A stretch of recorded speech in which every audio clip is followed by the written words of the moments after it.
Accused Iraqi prisoners are un-American and will be held accountable.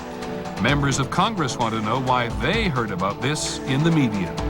From here in Houston tonight, we'll take a closer look at the giant Halliburton Corporation. It has a huge and controversial stake in Iraq. That's an ABC News exclusive. And medicine to control the balance of chemicals in the body. The drug that helps with heart disease, diabetes, and nicotine addiction. From ABC News, this is World News Tonight with Peter Jennings. Reporting tonight from Texas. Good evening from Houston. We're going to begin with the war tonight, and they have a powerful connection to the war here. Tonight, we'll go inside this city's third largest employer, which serves the U.S. in Iraq in many ways. We're going to begin with the prisoners. Today, the Secretary of Defense, Donald Rumsfeld, said that the investigation of Americans abusing Iraqis, which has given the country such a black eye, has been handled properly and by the book. Let's go to the Pentagon. ABC's Martha Raddatz. Martha? Peter, the photographs have been public for nearly a week now, but today was the first time the Pentagon commented publicly. Defense Secretary Donald Rumsfeld called the treatment of Iraqi prisoners unacceptable and un-American. I intend to take any and all actions as may be needed to find out what happened and to see that appropriate steps are taken. Then the secretary went into a defensive mode, citing the 6 soldiers who already face charges and 6 others who have been given letters of reprimand. Of these 6, 2 individuals were relieved of their responsibilities. The officer in charge of the military police brigade, Brigadier General Janice Karpinski, is not among them. An Army investigator recommended months ago that she be reprimanded and relieved of duty. Neither has happened. And in an email today to ABC News, an enlisted soldier who was reprimanded wrote, "We have been reinstated and will be returning to the company soon." The soldier, who did not want to be identified by name, said that as a supervisor, he could not be everywhere all the time, and that those that are going to do things that they know is wrong are going to do it when the supervisors aren't around. The secret Army report that details the abuses cited a failure of leadership in the brigade that was improperly trained and severely undermanned. Today, the Vice Chief of Staff of the Army took it further. It is a complete breakdown in discipline. General Casey said that since December 2002, there have been 35 Army criminal investigations into the treatment of detainees in Iraq and Afghanistan. 25 involved deaths. 2 were classified as homicides. General Casey said he has no idea how many soldiers may ultimately be involved in abuse at Abu Ghraib. The investigation is continuing, and we will continue it until we are satisfied that we have absolutely gotten to the bottom of this. Secretary Rumsfeld did not explain today why senior Pentagon leadership had not read the Army report detailing the abuse, Peter. In fact, today he said he still has not read it all. Many thanks, Martha. Martha at the Pentagon. Members of Congress in both parties are furious with the Pentagon today for the way they say it has handled the prisoner issue, and a couple of very senior politicians say this may be part of a pattern. They criticize the administration for not being forthcoming about the war. Here's ABC's Linda Douglas. Senators say they were not officially informed about the abuse of Iraqi prisoners until today. Unfortunately, the Congress in general and the Senate Armed Services Committee in particular has been, up until this morning, been kept completely in the dark. Several warned the scandal has ignited more hatred toward the United States. The actions of these individuals have jeopardized members of the armed services and the conduct of their mission, and have jeopardized the security of this country. Our soldiers are endangered, and frankly, our country is more endangered now for attack. Some senators complain that Defense Secretary Rumsfeld met with them behind closed doors last Wednesday, but never mentioned the looming scandal. The Pentagon knew it would break in a TV story that night. I think that is inexcusable, it's an outrage, it's wrong, and some sort of explanation is warranted. The House Intelligence Committee received 2 briefings about the interrogation of prisoners in Iraq, but was never told about the incident at Abu Ghraib prison. We need to figure out what happened, why it happened, when did it happen, who was notified, should people have been notified earlier. Republican leaders say they want answers, but they are not calling for a full-blown congressional investigation. Some say they must walk a fine line between holding someone accountable and embarrassing the administration. Linda Douglas, ABC News, Capitol Hill. So the U.S. now finds itself trying to fight a war and run a penal system that is suddenly at the center of the struggle for hearts and minds throughout the whole region. The U.S. appointed Minister for Human Rights in the provisional Iraqi government has resigned today in protest. And the U.S. has just announced that the prison population at Abu Ghraib will be cut in half. A few of the prisoners were released today and in Iraq. Here's ABC's Bill Rediker.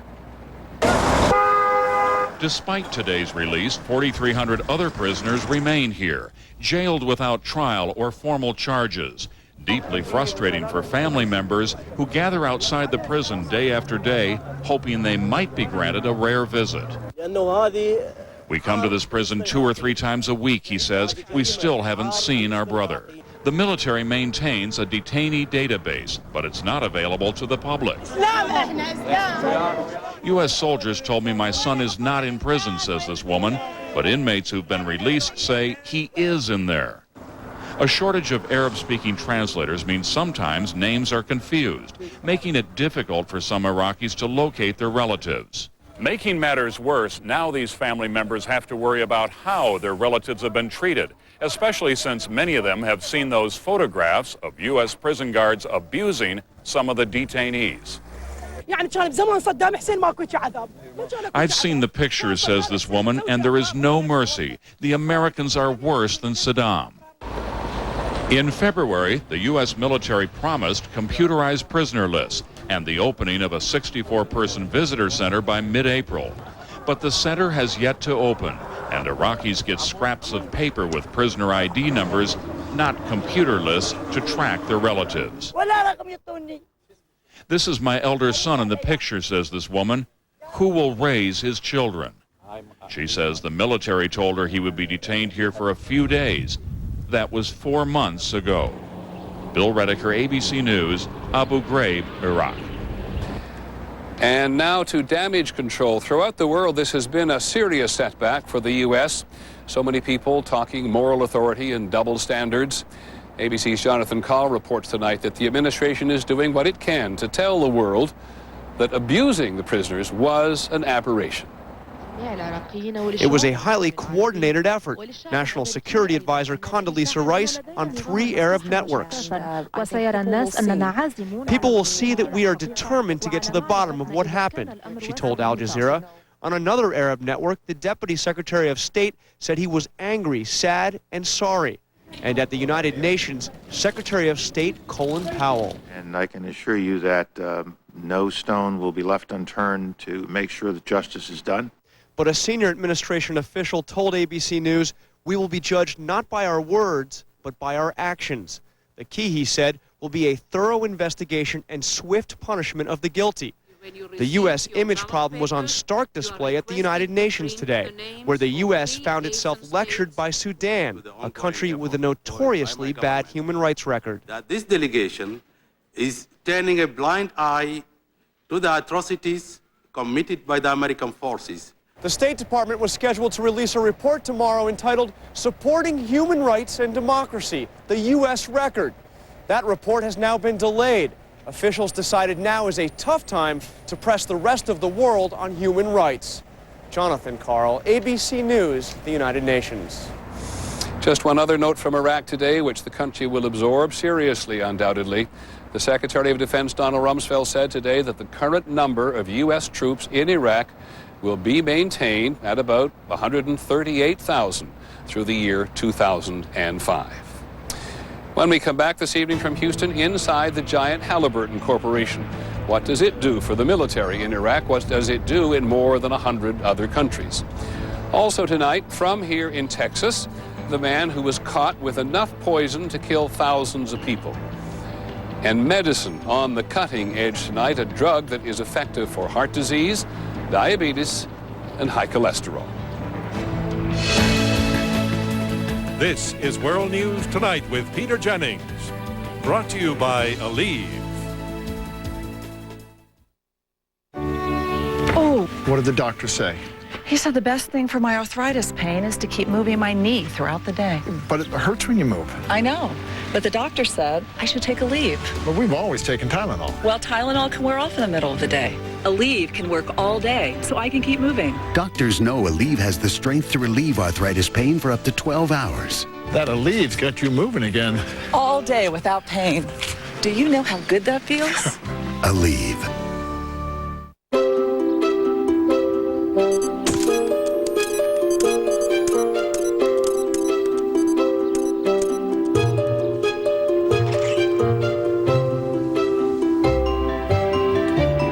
At CVS, it's never been easier to print Kodak quality pictures from your digital camera.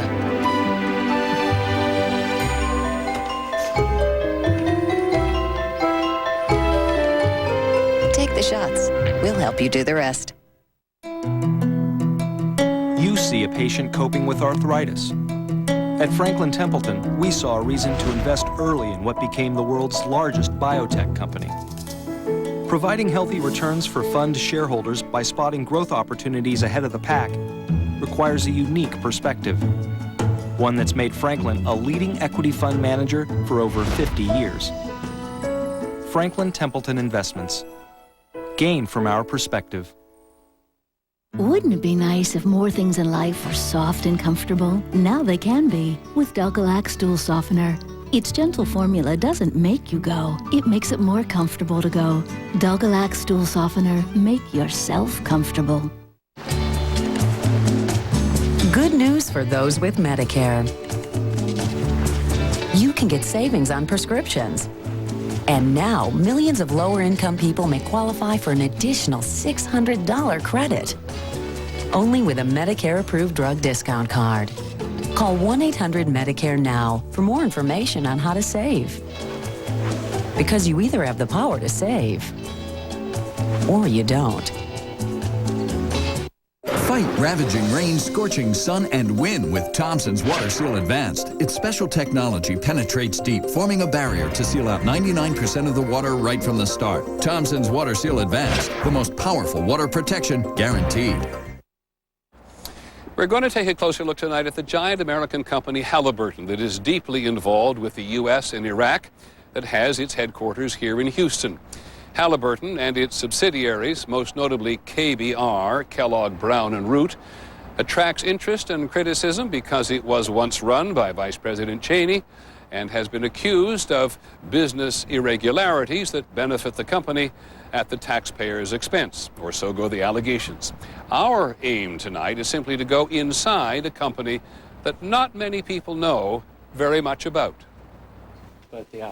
As Halliburton's CEO David Lazar walked us through part of the company's headquarters, it was clear that Halliburton's business is all out there in the field, the business of oil and gas and construction, and many other services to the military. It was Halliburton that built Camp Delta to house the prisoners at Guantanamo Bay in Cuba. This company, founded 85 years ago, has employees on projects in 120 countries. We're building a road in Ireland. We're running a railroad in Australia.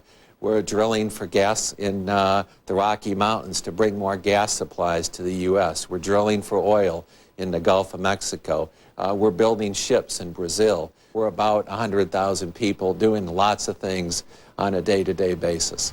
24,000 Halliburton employees work in Iraq alone.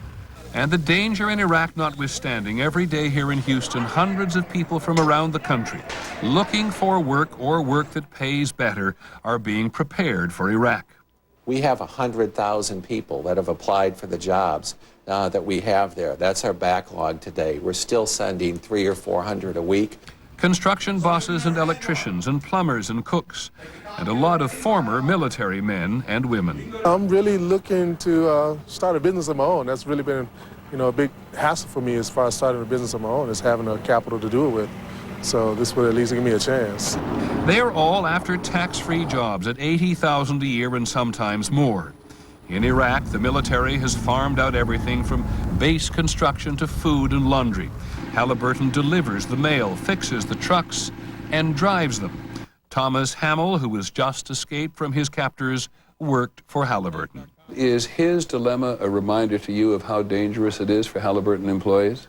Well, certainly his dilemma and the fact that we've had a number of employees killed in Iraq, we've had a number wounded, and we still have 2 missing. So the fact that Thomas is back is great news and is something that's good for his family and good for the Halliburton family. But we also have 2 people missing, and our thoughts and prayers are with them. The Pentagon hired Halliburton to restore the Iraqi oil industry without any competitive bidding.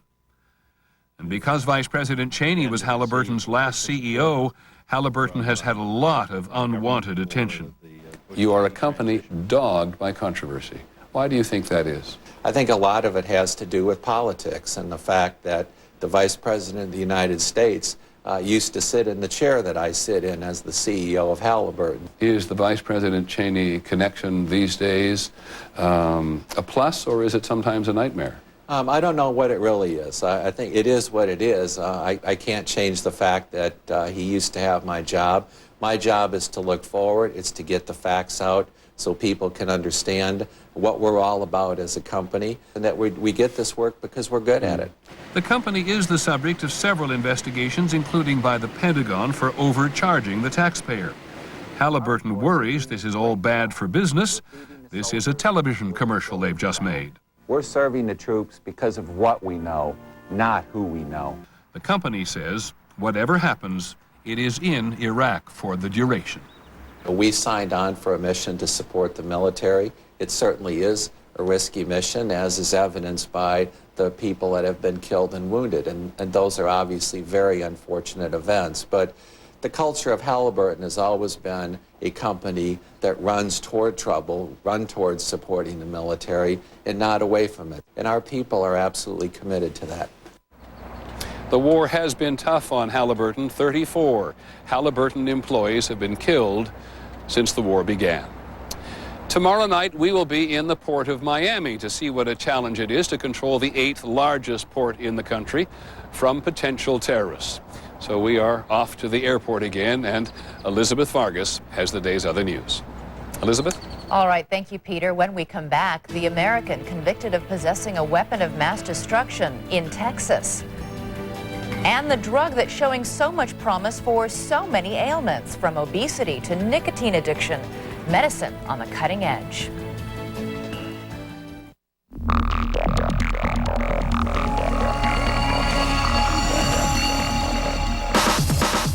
In the future, everyone's glasses will automatically adjust to changing light and block out harmful UV rays that can damage the eyes. But for those with transitions lenses, the future is already here.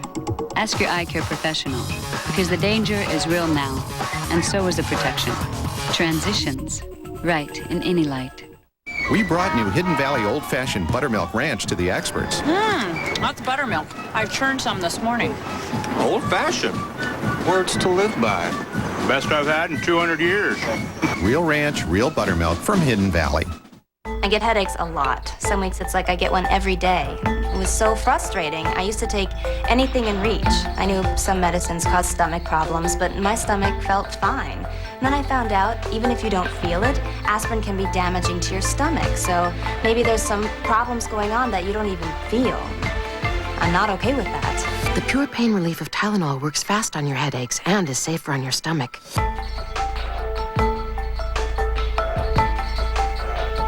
I've lived here all my life. I'm not going anywhere. I've made arrangements for assistance if I need it. I'm a realist. I know I'll be old one day. Long-term care coverage from Mutual of Omaha Insurance Company. Only one power toothbrush brand is the most used and recommended by dental professionals. Sonicare Elite, with patented sonic technology and bristle tips that move 3 times faster for whiter teeth and healthier gums. Stop brushing. Start Sonicare.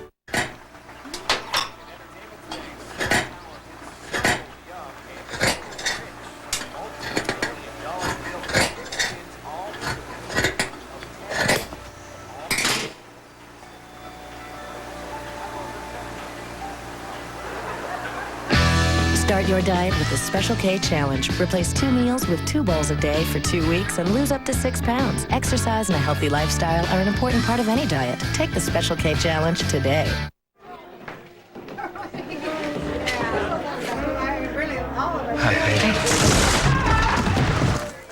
It's termite season. Terminix them with our exclusive problem-solved guarantee. 1-800-TERMINUS. Tomorrow, Peter Jennings takes you behind the scenes to where the war on terror is being fought, right here in Miami. Thousands of cruise ships, millions of passengers. From smuggling to terrorism, what's being done to protect one of America's greatest ports of call? Only on World News Tonight. A new computer bug created havoc across the internet today. It disabled computer networks in Asia, affected Coast Guard stations in Britain, and even darkened the jumbo screen at ABC's Times Square studio. At least 1 million computer users have been affected. In Maryland today, another sign of the times. For the first time, the federal government began screening railroad passengers and their luggage for explosives. It's part of a 30-day test to determine if the equipment works and whether passengers are inconvenienced. In Texas today, a man accused of possessing a weapon of mass destruction was sentenced to more than 11 years in prison by a court in Tyler. William Crar was arrested last year as part of one of the largest domestic terrorism investigations since the Oklahoma City bombing. Here's ABC's Pierre Thomas. Acting on a tip, FBI agents descended on a house along this remote stretch of Tyler, Texas last April. They discovered something that stunned them, a container of lethal sodium cyanide used to execute prisoners in gas chambers. They were quite shocked and immediately pretty much froze in their tracks and retreated.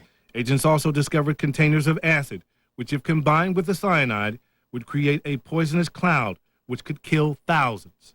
That quantity and purity was capable of killing everyone in a 30,000 square foot facility in a matter of about 10 minutes.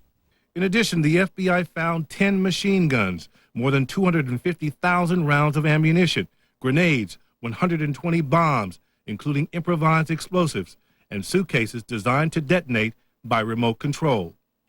Prosecutors described William Crar as an anti-government radical with ties to white supremacist groups and right-wing militias.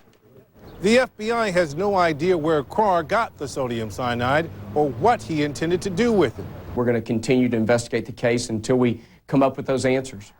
Investigators have interviewed scores of witnesses and conducted searches across the country, but so far have failed to uncover a specific plot. But documents taken from Crar's car refer to covert plans and secret meeting places from Texas to New Hampshire. I suspect that there are other members of this conspiracy who may not be identified yet. Before he went to jail, William Crar said he loved the U.S. and that he was not a terrorist. He did not explain why he had such a huge arsenal. Pierre Thomas, ABC News, Washington. When we come back, the new drug having a startling effect on ailments from heart disease to nicotine addiction. It's medicine on the cutting edge.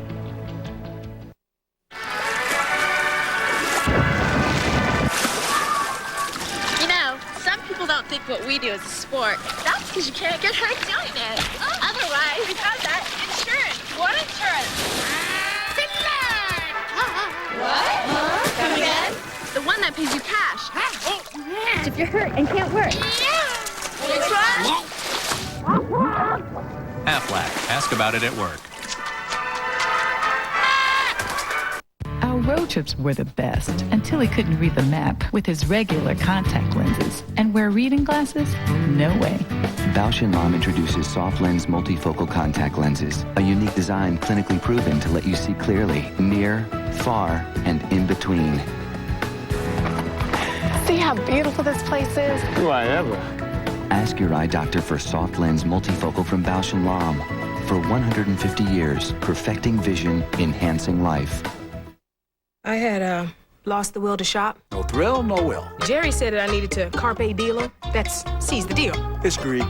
The pain. I walked into Big Lots, and there I saw it. This $50 even flow baby monitor for $20. I seized it. I was seizing all day. Greatest day of my life. You gotta grab for the closeout. And then pay, and then leave. Big Lots. Brand names, closeout prices, happy people. Now I can carpe diem with the best of them. Want to bring down your cholesterol number? Try new Minute Maid Heartwise. The only orange juice with added cholesterol reducers proven to help lower cholesterol. New Minute Maid Heartwise, for a number of good reasons.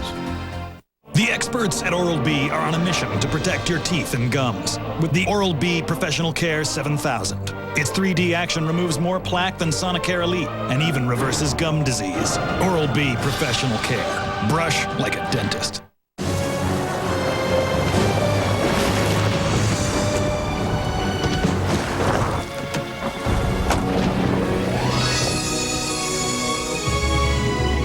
Relationships in life are more important than the one between you and your Michelin tires. Rugged, long-lasting Michelin truck tires. Michelin, because so much is riding on your truck tires. Buy this great bobblehead and help support the American Humane Association. Visit MichelinMan.com. I'm Paul Inman. Next on the Northwest Only All Local newscast, a police report shows the shooting of Jahar Perez may not be the first time Officer Jason Siri tried to use lethal force. Plus, gas prices hit another high, and we break down the cost of filling up. You might be surprised. Next. Finally tonight, the pill with so much potential. A medication called Rimonabant is causing a lot of excitement. It's not on the market yet, but it is being tested, and the initial results have been tantalizing. Rarely has one drug shown so much promise against so many different ailments, from obesity to nicotine addiction to heart disease. Here's ABC's John McKenzie. For the last 20 years, Colleen Raymond has tried to quit smoking. It never lasted more than a day. Then she took part in a clinical trial of Rimonabant. On the drug, the cravings were not as frequent, and when I did get them, they did not last as long. Rimonabant is the first in a new class of drugs that can regulate chemical imbalances in the brain and in the body. This definitely, to me, seems like a wonder drug in that it has so many effects all at the same time. Preliminary results show Rimonabant can not only help people quit smoking, it can also help them lose weight. Overweight patients in 1 year lost almost 20 pounds and 3.5 inches off their waist. Some of the patients in our study didn't feel as hungry, were not as interested in food, and just described that they ate less. Researchers found this one drug can also reduce diabetes risk by lowering levels of sugar in the blood and improving insulin sensitivity. It can also protect the heart, raising good cholesterol, or HDL, by 23% and lowering harmful triglycerides by 15%. This could really be the next big thing in cardiac protection. One study is about to see if Rimonabant can even reduce plaque buildup in arteries. Researchers caution not everyone responds to the drug, and those who do may have to keep taking it indefinitely. The most common side effects so far appear to be nausea and dizziness. Researchers say if the final studies go well, the drug could be on the market in about 2 years. As for Colleen Raymond, she's been without a cigarette for 6 months and counting. John McKenzie, ABC News, New York. And that is our report on World News Tonight. I'm Elizabeth Vargas. For Peter Jennings and all of us at ABC News, good night.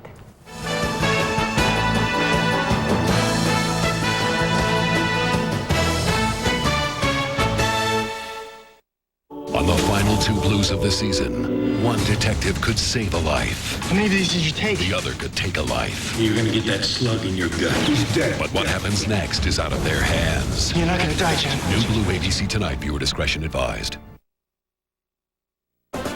Now on K2 News at 6:30, the public inquest into the shooting death of Jahar Perez is over, but police papers we obtained today show this isn't the first time Officer Jason Siri tried to use lethal force. Plus, some of them just returned from Iraq, but why hundreds of Oregon soldiers could be headed back to the front lines. And gasoline prices have never been this high in the United States. Drivers are crying ouch.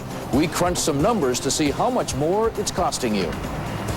Live from K2, the Northwest only all-local 6:30 newscast with Steve Dunn, Paul Lindman, and exclusive microcast weather with Rod Hill. K2 and you, the spirit of the Northwest. Good evening. First on 2, you've likely noticed every time you fill up on gas, the price has gone up. Although it may seem small, all those pennies per gallon certainly add up. It's beginning to take a toll on many drivers' bottom line. Gas prices in the Northwest set yet another record. In Oregon, the average price is $2.08, up 4 cents from just last week. In Washington, the new average is $2.05, also up about 4 cents from last week. And as you brace for even... We'll keep this